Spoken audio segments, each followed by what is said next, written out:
വയനാട്ടിലെ നരഭോജി കടുവയെ വെടിവെച്ച് കൊല്ലണമെന്ന് നാട്ടുകാർ. നടപടി വൈകുന്നതിൽ പ്രതിഷേധിച്ച നാട്ടുകാർ പഞ്ചാരക്കൊല്ലി ബേസ് ക്യാമ്പിൽ ഇരച്ചെത്തി. വനംവകുപ്പ് ഉദ്യോഗസ്ഥരെ തടഞ്ഞു. കൂട് വെച്ച് പിടിച്ചാലും കടുവയെ വെടിവെച്ച് കൊല്ലണമെന്നാണ് ആവശ്യം. കടുവയെ കൊന്നില്ലെങ്കിൽ ഞങ്ങളെ കൊല്ലൂ എന്നും വനംവകുപ്പിൽ വിശ്വാസമില്ലെന്നും നാട്ടുകാർ പറയുന്നു.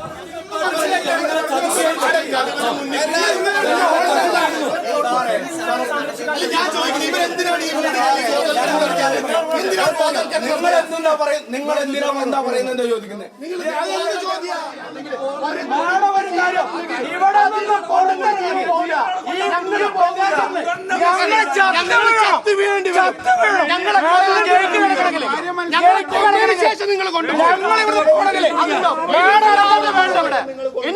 നമുക്കിവിടെ വേണ്ട അടക്കം ഇവിടുന്ന് പോയി ഗേറ്റ് കിടക്കണമെങ്കിൽ ഞങ്ങളെ സംഭവം വേണം.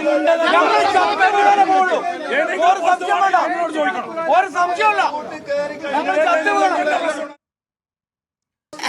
മാത്രമേ അതിന്റെ ഉള്ളിൽ ഭർത്താവ് ഒന്നുമില്ല. ഒരു കുട്ടി ഞാനാണ് എന്റെ ഒരു റൂമിലിരിക്കുന്നത്. അപ്പൊ എന്തായാലും നിർബന്ധാലും ഞങ്ങൾക്ക് പുറത്ത് കടക്കാനോ വെള്ളം എടുക്കാനോ ഇതിനൊക്കെ ഭയങ്കര ബുദ്ധിമുട്ടായി മാറുന്നുണ്ട്. അതിന് നിങ്ങൾ വരുവാണെങ്കിൽ അതിൽ വന്നിട്ടുണ്ടെങ്കിൽ അവിടെ കാണിച്ചു തരാം. ഇവിടെ ഇങ്ങനെ ഒച്ചട്ടിട്ട് നിങ്ങൾ പോയിട്ട് ഒരു കാര്യമില്ല. പോയി കഴിഞ്ഞിട്ടുണ്ടെങ്കിൽ ഞങ്ങൾ ഒറ്റപ്പെടും. വീടിന്റെ കാരണം ഞങ്ങൾ 6 മണിക്കൊക്കെയാണ് ഇവിടുന്ന് മലന്റെ മേലേക്ക് പണിക്ക് കയറുന്നത്. അത് കോട മൂടിയിട്ടാണെങ്കിൽ കണ്ണു വരെ കാണൂല. അങ്ങനത്തെ അവസ്ഥയാണ് ഞങ്ങളെ. അപ്പൊ നിങ്ങൾ ഇങ്ങനെ പോയി കഴിഞ്ഞാൽ ശരിയാവില്ല. ഈ ഒച്ചട്ടിട്ട് കാര്യമൊന്നുമില്ല. കൊല്ലാണെങ്കിൽ ഒന്നുകൂടി അല്ലെങ്കിൽ കാണിക്കാൻ ഞങ്ങൾക്ക് കുഴപ്പമില്ല. പക്ഷെ എന്തായാലും പേടിക്കണം. നരഭോജി കടുവയുടെ ദൃശ്യങ്ങൾ ക്യാമറയിൽ പതിഞ്ഞതായി CCF KS ദീപ. കൂടിന് സമീപമാണ് സാന്നിധ്യം കണ്ടെത്തിയത്. നാട്ടുകാരോട് രോഷത്തോടെ CCF പ്രതികരിച്ചത് പ്രതിഷേധത്തിനിടയാക്കി.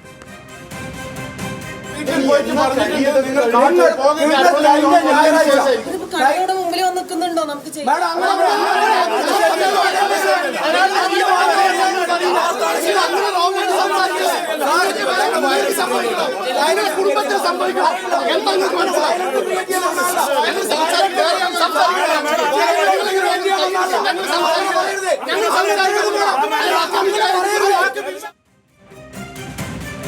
നാളെ വയനാട്ടിൽ വനം മന്ത്രിയുടെ നേതൃത്വത്തിൽ പ്രത്യേക യോഗം ചേരും. മുഖ്യ വനപാലകർ യോഗത്തിൽ പങ്കെടുക്കുമെന്ന് മന്ത്രി AK ശശീന്ദ്രൻ പറഞ്ഞു.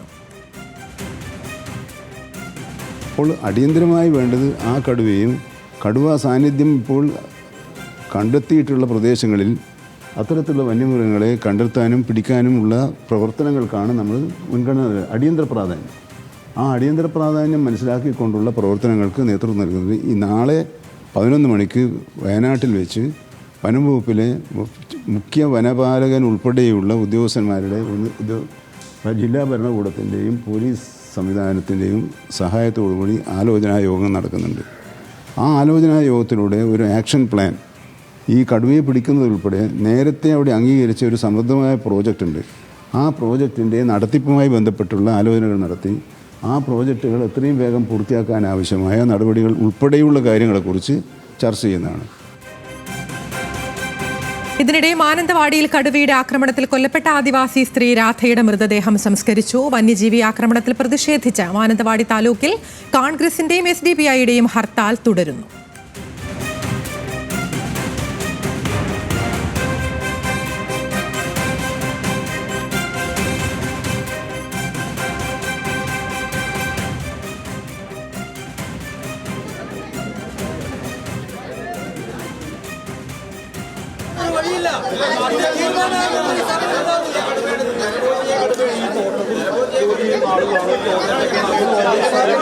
കൃത്യമായിട്ട് അറിയാം, ഈ കാര്യങ്ങൾ കൃത്യമായിട്ട് ഡിപ്പാർട്ട്മെന്റിന് നിലവിലിപ്പോൾ അറിയാം. അത് അറിഞ്ഞുകൊണ്ട് തന്നെ ജനങ്ങളെ വഞ്ചിക്കുന്ന രീതിയിലേക്കാണ് ഇതിന്റെ നടപടിയായിട്ട് മുന്നോട്ട് പോകുന്നത്.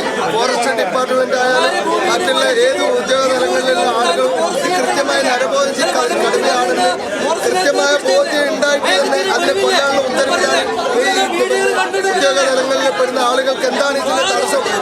ഇതിനെ അടുത്ത സ്ഥലത്തേക്ക് കൊണ്ടുപോയിട്ട് വയനാട്ടിൽ രതീഷ് വാസുദേവനോട് വിശദാംശങ്ങളുമായി. രതീഷ്, വലിയ പ്രതിഷേധത്തിലാണ് ജനങ്ങൾ. അതിനെ വില കുറച്ച് കാണാനും സാധിക്കില്ല. കാരണം ഈ ആളുകളെ കൊല്ലുന്ന സാഹചര്യം അടക്കം നിലനിൽക്കെ ഇവർക്ക് ഈ പേടിച്ചിട്ട് പുറത്തിറങ്ങാൻ പറ്റാത്തൊരു സാഹചര്യമാണല്ലോ.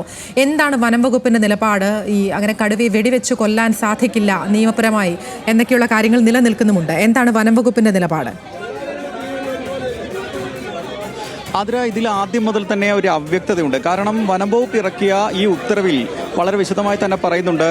ആദ്യഘട്ടത്തിൽ മയക്കുവെടി വയ്ക്കുകയോ രണ്ടാം ഘട്ടത്തിൽ വീണ്ടും ആക്രമണം ഉണ്ടാകുകയോ ചെയ്താൽ മാത്രമേ ഈ കടുവയെ വെടിവെച്ചുകൊണ്ട് കൊല്ലുന്ന അടക്കമുള്ള നടപടികളിലേക്ക് പോകാൻ സാധിക്കുന്നു വളരെ വ്യക്തമായുണ്ട്. പക്ഷേ ഇതെല്ലാം മറച്ചു വെച്ചുകൊണ്ട് സാധാരണ ഇവിടുത്തെ പ്രാദേശികമായ വനപാലകർ കടുവയെ വെടിവെക്കുമെന്ന് പറയുകയും അതിനുള്ള യാതൊരു പ്രവർത്തനങ്ങളുമായി മുന്നോട്ട് പോകാതിരിക്കുകയും ചെയ്യുന്നു എന്നുള്ളതാണ് ഏറ്റവും ഈ നാട്ടുകാർക്ക് പ്രതിഷേധമുണ്ടാക്കുന്നത്. ഇന്നലെ മുതൽ വളരെ മെല്ലെപ്പോക്കാണ് കടുവയെ പിടിക്കാനുള്ള സാഹചര്യം. കടുവയെ വെടിവെക്കാൻ ശ്രമിക്കുന്നില്ല, വളരെ മെല്ലെപ്പോക്കാണ് വനം വകുപ്പ് നടത്തുന്നത് എന്നാണ് ഇവരുടെ ആക്ഷേപം. കാരണം ഇവർക്ക് പുറത്തിറങ്ങാനാവുന്നില്ല, ഉപജീവനം നിലച്ച മട്ടാണ്. വലിയ ആശങ്കയാണ് പ്രദേശത്താകെയുള്ളത്. പക്ഷേ ഒരു വ്യക്തമായ ഒരു ഉറപ്പും വനം വകുപ്പ് നൽകുന്നില്ല. വലിയ സംഘം തിരച്ചിൽ നടത്തുന്നുണ്ടെങ്കിലും അത് ഇവരുടെ ആശങ്കയ്ക്ക് ഒഴിവാകുന്നില്ല. കഴിഞ്ഞ ദിവസം വൈകിട്ടും പ്രദേശത്തെ നായ്ക്കളെ കടുവ ആക്രമിച്ച് കൊന്ന സംഭവം ഉണ്ടായിട്ടുണ്ട്. അത് ഉൾപ്പെടെ വനംവകുപ്പ് കാര്യമായി ഗൗനിക്കുന്നില്ല. വീണ്ടും അപകടത്തിലേക്ക് പോയാൽ മാത്രമേ വനംവകുപ്പ് വെടിവെച്ച് കൊള്ളൂ എന്നാണ് ആ നിലപാടിലാണ് നിൽക്കുന്നത്. മെല്ലെപ്പോക്ക് അവസാനിച്ചുകൊണ്ട് വനംവകുപ്പ് അടിയന്തരമായി നരഭോജിക്കടുവയെ വെടിവെക്കണമെന്നാണ് നാട്ടുകാരുടെ ആവശ്യം. ജനകീയ സമിതിയാണ് ഇത് സംബന്ധിച്ച് ഇവിടെ വനപാലകരെ തടഞ്ഞുകൊണ്ട് പ്രതിഷേധ സമരം നടത്തുന്നത്. എന്തായാലും വൈകാരികമായി ഈ പ്രശ്നം പോകും. കാരണം ഈ പ്രദേശത്തെ സാധാരണക്കാരുടെ സാധാരണ ജീവിതത്തെ ബാധിക്കുന്ന തരത്തിലാണ് കാര്യങ്ങൾ മുന്നോട്ട് പോകുന്നത്.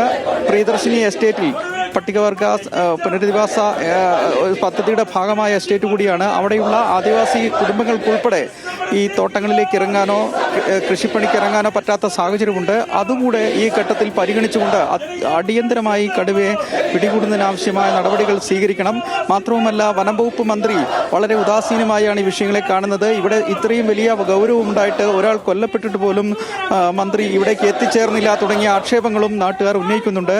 എന്തായാലും പ്രതിഷേധം തുടരുകയാണ്. ഇപ്പോൾ ക്യാമ്പ് ഹൗസിൽ നാട്ടുകാർ പ്രിയദർശിനി എസ്റ്റേറ്റിന്റെ ക്യാമ്പ് ഹൗസിലാണ് ഇപ്പോൾ നാട്ടുകാർ വനപാലകരെ ഉപരോധിച്ചുകൊണ്ട് പ്രതിഷേധം തുടരുന്നത്.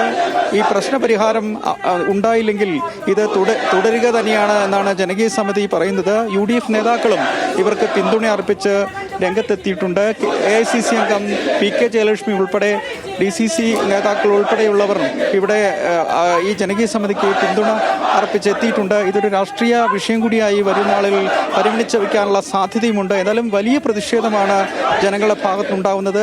ആശങ്ക അകറ്റാൻ വനംവകുപ്പിനാകുന്നില്ല എന്നതാണ് ഇവൾ പ്രധാനമായും ഈ ഘട്ടത്തിൽ പറയുന്നത്. ആതിര, അതുതന്നെയാണ്, ജനങ്ങൾ വലിയ പ്രതിഷേധത്തിലാണ്. ഇത് തരത്തിൽ വൈകാരികമായ ഒരു അവസ്ഥയിലേക്ക് തന്നെ പോകുന്നു എന്നുള്ളതാണ്. ഈ ആളുകൾ മരിക്കുന്ന സാഹചര്യം അടക്കമുണ്ടാകുന്നത്, അതിനൊരു നടപടി ഉണ്ടാകണം എന്നുള്ളത് തന്നെയാണ് ജനങ്ങളുടെ ആവശ്യം. രതീഷ് വാസുദേവനാണ് വിശദാംശങ്ങൾ നൽകിയത് വയനാട്ടിൽ നിന്ന്.